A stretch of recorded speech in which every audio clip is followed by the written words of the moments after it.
Good morning.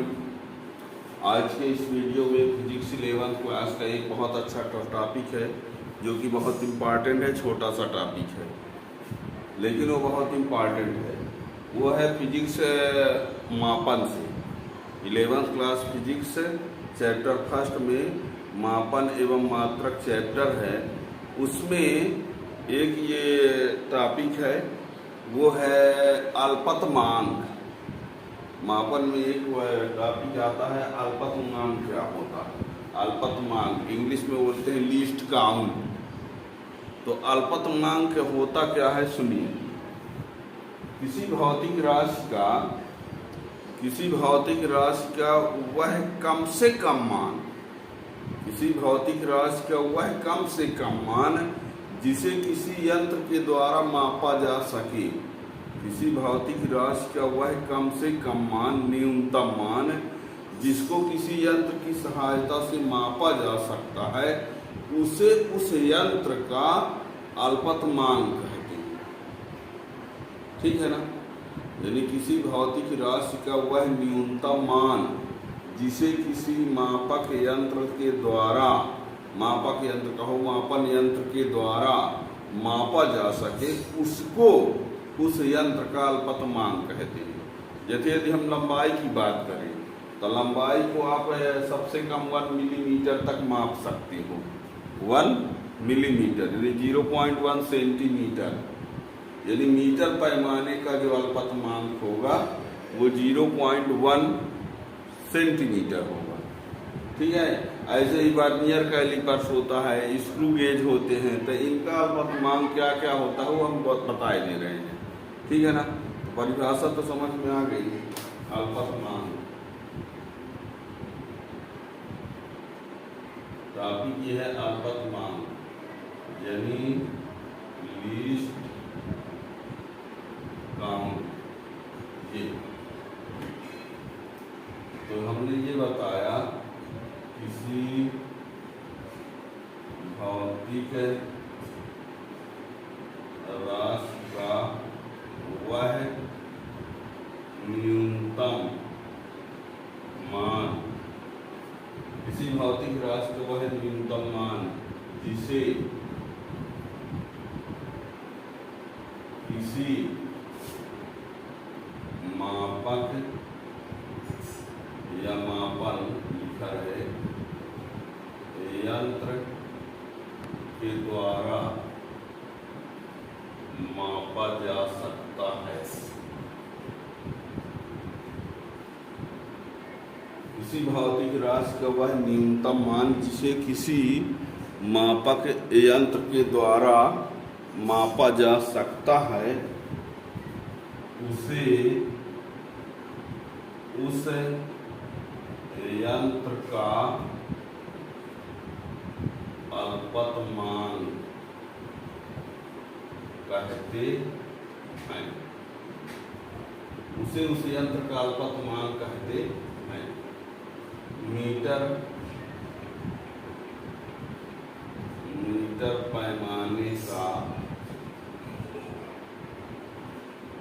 अल्पतमांक 0.1 centimetre. इसी को आप चाहो तो 1 मिलीमीटर लिख सकते हो, है ना? 0.1 सेंटीमीटर। वर्नियर स्केल का अल्पतमांक 0.01 सेंटीमीटर। स्क्रू गेज का अल्पतमांक 0.01 सेंटीमीटर। ये ठीक है? ये सब सेंटीमीटर में है। इनको मीटर में बनाना हो तो आप 10 का इंटू कर सकते हैं तो वो उसमें आ जाएगा। ठीक है ना? तो हमने बताया किसी भौतिक राशि का वह न्यूनतम मान या कम से कम मान जिसे किसी मापक यंत्र के द्वारा मापा जा सकता है, उसे इस यंत्र का अल्पतमांक कहते हैं। है ना? जैसे मीटर पैमाने का अल्पतमांक ये है वर्नियर स्केल का अल्पतमांक, वर्नियर स्केल वर्नियर कैलिपर्स भी लिखा रहता है और स्क्रू गेज का अल्पतमांक ये होता है। अब ये आपको बता दें,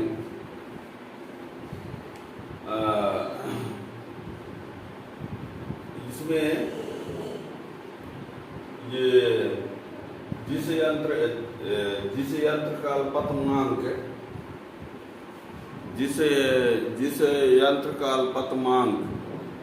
जितने कम होता है उस यंत्र से मापा गया मान अधिक परिशुद्ध होता है। जैसे मान लीजिए हम किसी राशि को मीटर पैमाने से मापें और वर्नियर स्केल से मापें और स्क्रू गेज से मापें, तीनों से मापें, तो स्क्रू गेज से मापा गया जो मान होगा वो अधिक क्या होगा, परिशुद्ध होगा, अधिक परिशुद्ध, ठीक है, प्रिसाइज। जैसे मान लीजिए, ध्यान दीजिए, यहाँ पर हम कुछ लिख रहे हैं। जैसे यहाँ पर लिखा है 5 सेंटीमीटर लिखा है, 5.00 सेंटीमीटर लिखा है और ये 5.00 सेंटीमीटर लिखा है। इन तीनों का वैसे तो मान की दृष्टि से देखा जाए तो 5 सेंटीमीटर दोनों कहलाया। यदि मान के हिसाब से देखा जाए तो इन तीनों का मतलब 5 सेंटीमीटर है, पर इसका लिखने का मतलब क्या निकला, वो ये आया है कि इसका मीन्स हुआ कि 5.0 जो लिखा है इसका मीन्स है कि इसको मीटर पैमाने से मापा गया है, और 5.00 लिखा है इसका मतलब है इसको वर्नियर पैमाने से मापा गया है, और ये 5.00 लिखा है इसका मतलब हुआ कि इसको स्क्रू गेज से मापा गया है, ठीक है ना। और जिसका अल्पतमांक सबसे कम होता है उस यंत्र से मापा गया जो मान होता है अधिक क्या होता है, परिशुद्ध होता है, मोर प्रिसाइज, है ना। यथार्थ और परिशुद्धता होता है, तो यहाँ परिशुद्ध। अब उनसे कभी कभी विकल्प पूछ दिया जाता है इनमें से कौन सा अधिक परिशुद्ध है, तो परिशुद्ध वो होगा जिसमें दशमलव के बाद ये जैसे इसमें 3 अंक है ना, यानी उस यंत्र से मापा गया मान जिसका अल्पतमांक सबसे कम होता है, ठीक है ना। तो इनमें से ये ज़्यादा परिशुद्ध होगा, और जबकि मान तीनों एक है, 5, 5, 5 सब माने जाएंगे, ठीक है ना। पर इससे ये पता चलता है कि ये मान मीटर पैमाने से मापा गया है, ये मान वर्नियर स्केल से मापा गया है, ये मान स्क्रू गेज से मापा गया है, ठीक है, समझ में आ ही गया होगा, ठीक है ना। तो अल्पतमांक के बारे में हमने क्या बताया, किसी भौतिक राशि का वह न्यूनतम मान या कम से कम मान जिसको किसी मापक यंत्र के द्वारा मापा जा सकता है उसे उस मान को उस यंत्र का अल्पतमांक कहा जाता है। हमने बता दिया मीटर पैमाना का ये है, वर्नियर का ये है, स्क्रू गेज का ये है।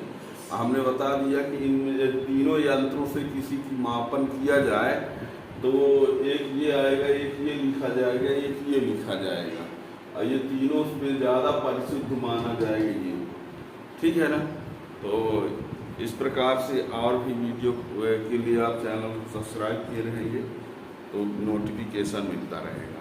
और ये बता दें, पूरी फिजिक्स पढ़ने के लिए प्लेलिस्ट में पूरी फिजिक्स है, 11th class, 12th class, Hindi medium, English medium, paper का सलूशन, सब कुछ चैनल में आप जाएंगे प्लेलिस्ट में अपनी क्लास। Thank you.